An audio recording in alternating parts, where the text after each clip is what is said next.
Sirena. Po. Dhe si është legjenda, mund ta tregoni? Domthon vajza që u bë peshk. Vajza që u bë peshk. Që u bë peshk edhe u vu përsëri te ky guri. Dhe do të them diçka Po jo, origjinalja, sepse ishte një vajzë që priste marinarin. Që priste marinarin, dashur që të vinte. Ai nuk po vinte dhe ai u shndruan peshk në Sirenë. Në Sirenë dhe u vendos në breg të detit te ky shkëm që shikoni këtu. Dhe do të them diçka shumë bukur. Po ta veni re, ngjyra e këmbës nuk është njësoj si ngjyra e trupit. Arsyeja se njerëzit shkojnë dhe përgdhelin. Mund të ketë miliona turistë. Kush vjen në Kopenhagen është e pamundur mos ta vizitoj. Bile më thonë që e kishin dëmtuar një herë. E dëmtuar, e vodhën edhe Hajduti. E vodhën, ë? E kam vjedh një herë këtë. Çfarë thua? Dhe pastaj Hajduti si ishte danez? Pendua një tjetër shu edhe është vjedhur një herë. Danez ishte? Danez. Dhe ç'ndodhi? U rivu këtu. Dhe çdo fëmijë rritet me këtë. Shiko, e the bukur. Danezët rriten me madhështi, jo thjesht të luftës, po edhe të simboleve të paqes. Anderseni është bërë i famshëm. Prallat e Andersenit. Prallat e Andersenit po mësohen në mënyrë masive, jo vetëm nga fëmijët, studiojnë edhe nga të rriturit e Si ne e linin në komunizëm? Shiko, urdhë? Si ne e linin në komunizëm Andersenin? Ishte i lejuar, nuk ishte ndaluar. Patjetër. Po ka qenë në mënyrë absolute. Them diçka tash. Në të gjitha këto bëjnë disa heroj të vejil i prodhojnë. Nëse ne mundohemi të gjejmë vetëm një histori natyrisht, po ne nuk mundohemi të sotëm që mund të ketë heroj kështu. Kam qenë në një qytet në vitin 2000, edhe më thotë kryetari i bashkisë në Greve, është një qytet në Danimarkë. Thotë se kemi një ceremoni. Meqense ke qelluar për vitin e ri këtu, ka marrë një gur të madh, thotë, do vej thotë mund mes të Baçës, të Lulishës. E për çfarë? Do themi, ky gur është vënë në 1 janar të vitit 2000. E çfarë bën kjo? Kjo tha do të jetë nesër mas nesër një objekt historik. Dhe këtë gure kemi marrë nga këtu, edhe shënuar aty. Se historia tha mas 100 vjetëve i vlerëson e i bën kështu. Janë të tmerrshëm. Kupton, marrin shkrimtar. Jo, habiti kjo mua. Unë jam nga ata që kam parë Sirenën, këtë statujën, në Kopenhagen, dhe çuditërisht ku isha në Shanghai 2010, e shikoj edhe atje. Atje ishte Expo Shanghai 2010, e kishin marrë më thanë me avion e kishin çuar atje. Pse? Shiko, ka diçka shumë interesante. Expo Shanghai ka qenë shumë i famshëm. Dhe unë mendua tash gigant. Unë mendua tash, ore, çfarë duhet bëjmë ne të rreqim ne diçka? Kjo që të shkojnë atje në Kinë, bëhet me vendim parlamentit veçantë, se është aset kombëtar.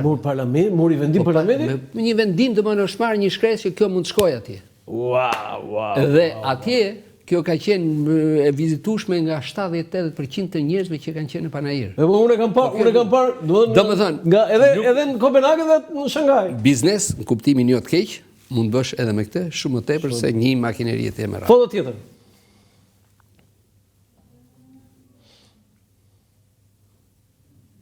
I kthemi edhe një herë kësaj foto, mos krijoj xhelozi takimi Vjosa Osmanit me presidentin Trump, mos krijoj xhelozi nga takimi, nga kjo përzemërsi? Unë nuk mund të bëj një koment. As tu s'po bën koment. Mbetet diplomat zoti Minxhozi. Foto tjetër.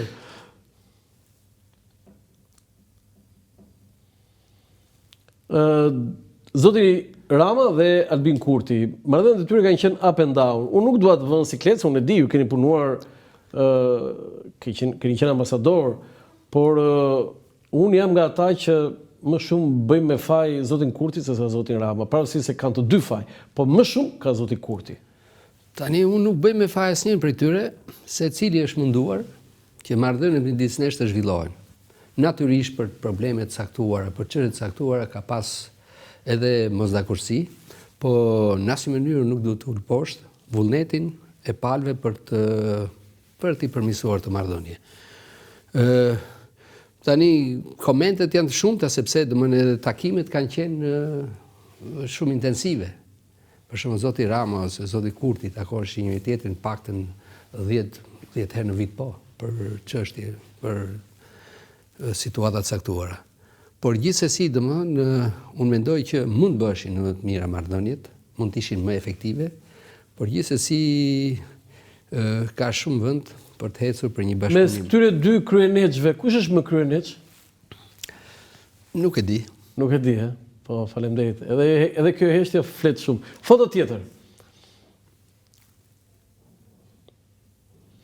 Tani, edhe këtu ta mbyllte, se e di këtë që nuk e di do të thuash prap, po Zoti Rama mund të ketë shumë defekte, po të vi kryeministri i Kosovës, të qëndroj katën e dytë, kur kryeministri i Shqipërisë është katën e parë në stadium, unë them që kjo është faqja më e turpshme Zoti ambasadori që mund të bëj një që drejton shtetin e Kosovës.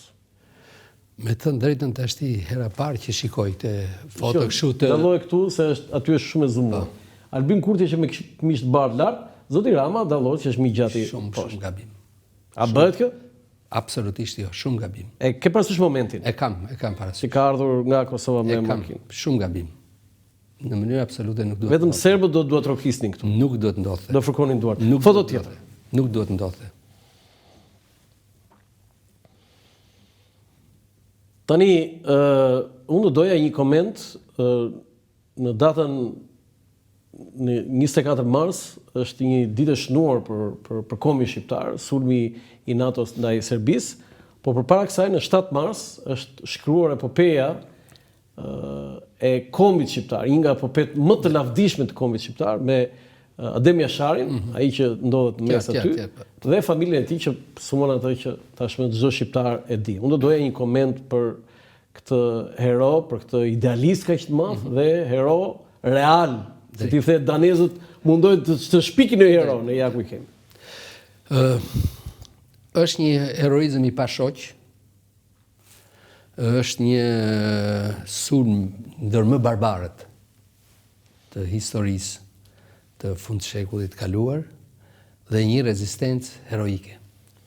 Ajo që është shumë rëndësishme ka qenë dhe mbetet, kjo qëndresë, ngelet në memorien e çdo shqiptari kudo në botë. Unë po them diçka, pavarësisht se kanë kaluar 25 vite, 26 vite, prekazi, edhe shtëpia e Jasharëve vizitohet në mënyrë intensive në çdo periudhë të vitit. Dhe vinte kjo tjetra, të rralla janë familjet, njerëz nga Shqipëria që vinë në Kosovë, që nuk shkojnë te kulla. Kjo është shumë e vërtetë. Edhe nga ana tjetër, edhe gjithë klasa politike e Shqipërisë ka shkuar, ka respektuar, ka qenë unifikuar në çdo gjë që është bërë. Nga të parë që ka qenë atje, mua më kujtohet Sabri Godo, i ndjeri Sabri Godo, që ka bërë një reportazh në gazetën Koha Jon,